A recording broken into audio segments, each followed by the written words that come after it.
Here's a look at even more of the Dark Phoenix Easter eggs you may have missed on your first watch. And if you haven't seen the movie, here's your warning. Spoilers are ahead.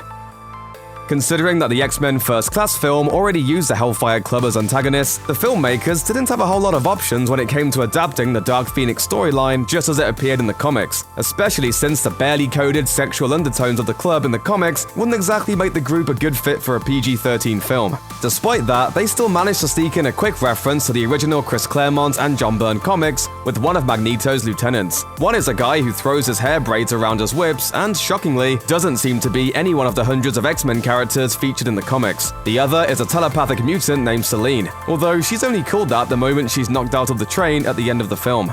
In the comics, Selene has been a frequent antagonist to the X-Men and has occasionally been the Black Queen of the Hellfire Club. Comic Selene is also an immortal psychic vampire who might be the world's very first mutant, predating Namor, Apocalypse, and Wolverine. Movie Selene doesn't have much in common with her comics counterpart, but it's a nice nod to the canon. While Dark Phoenix is ostensibly an adaptation of the X-Men story of the same name, it's also a conclusion to the new X-Men timeline that started in X-Men First Class, as the surviving members of that film, Beast, Mystique, Professor X, and Magneto, all get endings to their unique arcs. There's a reason for that, as Beast tells Mystique during the Dazzler party, "We're the last of the First Class." With Darwin killed in the first movie, Angel and Banshee killed off-screen in Days of Future Past, and Havoc killed in Age of Apocalypse, only Beast, Mystique, Charles, and Eric are around to remember the swinging 60s. That's also why audiences see Beast in charge of the Jean Grey School at the end of the film. He's the most senior X-Men around, who's not busy playing chess in Parisian cafes. Magneto seems to have let go of his anger, and Charles has removed himself from his school in order to not let his ego continue to do damage. Mystique dies trying to help Jean, which is less a conclusion to her arc than it is to actress Jennifer Lawrence's ongoing attempts to extricate herself from the X franchise. Anyway, here's the X-Men clip. Watch, don't watch, I don't care.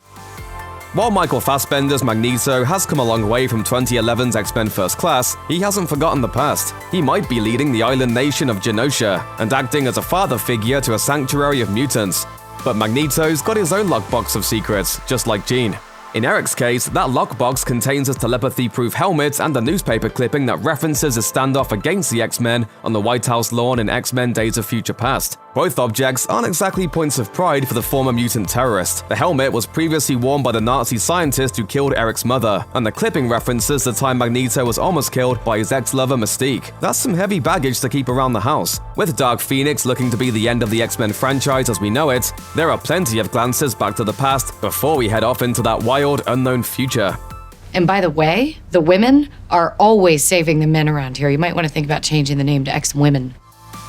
While Stan Lee and Jack Kirby might have created the original X-Men, the larger X franchise owes a huge debt to Chris Claremont. Claremont is the co-creator of pretty much all of your favorite X-Men, and he spearheaded the direction of the X-Universe for over 20 years. From the Dark Phoenix saga to God Loves, Man Kills, it's no exaggeration to say that the X-Men's popularity as we know it is largely a product of Claremont's collaborations with artists like Dave Cockrum, John Byrne, and Jim Lee. In terms of the X-Men, Claremont's shadow looms nearly as large as Stan Lee's own. Fittingly, the filmmakers behind Dark Phoenix saw fit to give Claremont a cameo in the film. During the scene in which Charles Xavier is accepting the accolades for the X-Men's successful rescue of the Endeavour spaceship, Claremont can be briefly seen in the crowd.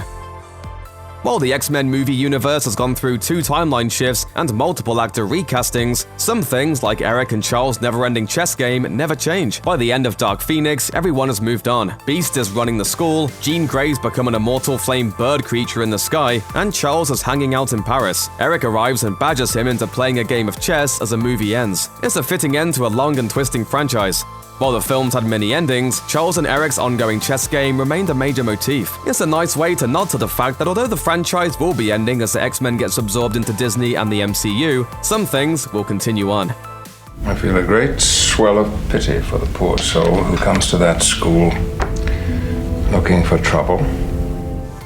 Check out one of our newest videos right here. Plus, even more Looper videos about your favorite X-Men movies are coming soon. Subscribe to our YouTube channel and hit the bell so you don't miss a single one.